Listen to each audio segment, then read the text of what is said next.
1262 سے لے کر کے 1290 تک خاقان اعظم قبلائی رہا. اس کے اندر دلچسپی پیدا ہوئی، مختلف مذاہب کی طرف رغبت پیدا ہو گئی. اس نے مختلف مذاہب کے ماننے والوں کو اپنے پاس بلایا.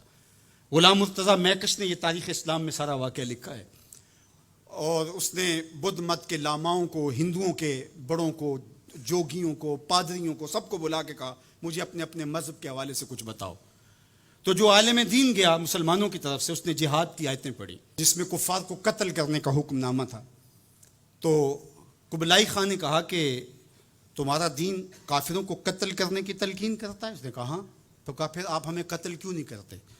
تو کہا کہ ہمارے پاس طاقت نہیں ہے. تو اگر طاقت ہو تو کہا پھر ہم تمہیں کاٹ دیں. تو اس نے وہیں کھڑے کھڑے حکم نامہ جاری کیا کہ ان کا دین اگر ہمیں قتل کرنے کا حکم دیتا ہے، طاقت نہ ہونے کی وجہ سے یہ رکے ہوئے ہیں، تو پھر یہ کیوں زندہ بچے؟ اس نے فوراً حکم نامہ جاری کیا جو مسلمان سامنے اس کو کاٹ دو. مسلمان گاجر مولی کی طرح کٹنے لگے. یہ کلمہ حق کہہ کے آیا تھا وہاں. اس دور کے صوفی بزرگ اور عالم شیخ جلال الدین علیہ رحمہ، پتہ چلا کہ یہ ایک عالم کی لغزش سے سب کچھ ہوا ہے. عالم کا پھسلنا عالم کا پھسلنا ہے. تو گئے جا کے بادشاہ کو کہا کہ بادشاہ کیا ماجرا ہوا؟ کہا تمہارا دین ہمیں قتل کرنے کا کہتا ہے اور ہمارے پاس طاقت ہے، پھر ہم آپ کو کیوں چھوڑے؟ تو کہا صاحب وہ دین کی تعبیر کو سمجھتے نہیں تھے جنہوں نے آپ کو بتایا. حالت جنگ کے یہ احکام ہیں. عام دنوں کے اندر تو اسلام یہ نہیں کہتا، اور حالت جنگ کے اندر آپ بتائیے کون کسی کو چھوڑتا ہے؟ لیکن میرا اسلام پھر بھی بچوں کو چھوڑتا ہے، میرا اسلام پھر بھی خواتین کو چھوڑتا ہے، مذہبی رہنماؤں کو چھوڑتا ہے. اس نے کھڑے کھڑے حکم نامہ جاری کیا کہ جو کٹ گئے ابھی تلوار نیام میں ڈال لی جائے.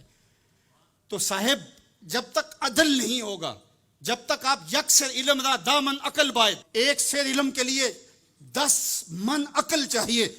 اگر آپ ترازو کے دونوں پلڑے برابر نہیں رکھ سکتے تو تمہیں تولنے کے لیے بٹھایا کس نے؟ اقبال کہتے ہیں کہ تمہیں کیا خبر کتنے سفینے ڈبو دیے، تمہیں کیا خبر کتنے سفینے ڈبو دیے، صوفیے ملا کی کم اندیشی نے کتنے گھر اجاڑے اور امت کو کہاں سے کھڑا کر دیا. میرا رب کہتا ہے وَكَذَلِكَ جَعَلْنَاكُمْ أُمَّةً وَسَطًا، ہم نے تمہیں امت وسط بنایا. ترازو کے دونوں پلڑوں کو برابر رکھنا، دونوں پلڑوں کو جھکنے نہ دینا. اللہ کے محبوب علیہ السلام نے دونوں پلڑے رکھے. المومن غر کریم، مومن سادہ مزاج ہوتا ہے، بھولا بھالا سیدھا سادہ ہوتا ہے. اللہ اکبر. اب مومن کا سیدھا سادہ ہونا یہ کہیں ایسا ہی نہ ہو کہ لوگ اس کو دعوے لگاتے رہیں. کہا فطرتاً تو ایسا ہی ہوتا ہے، اس کی طبع ہے کہ وہ اعتبار کر لیتا ہے. لیکن دوسرے مقام پہ کہا بیلنس بھی کر لو. میرے حضور نے ارشاد فرمایا لا یلدغ المؤمن من جوہر واحد مرتين، مومن ایک ہی بل سے 2 مرتبہ ڈنگ نہیں کھاتا. اگرچہ وہ چالاک نہیں ہے لیکن زیرک ضرور ہے، اگرچہ وہ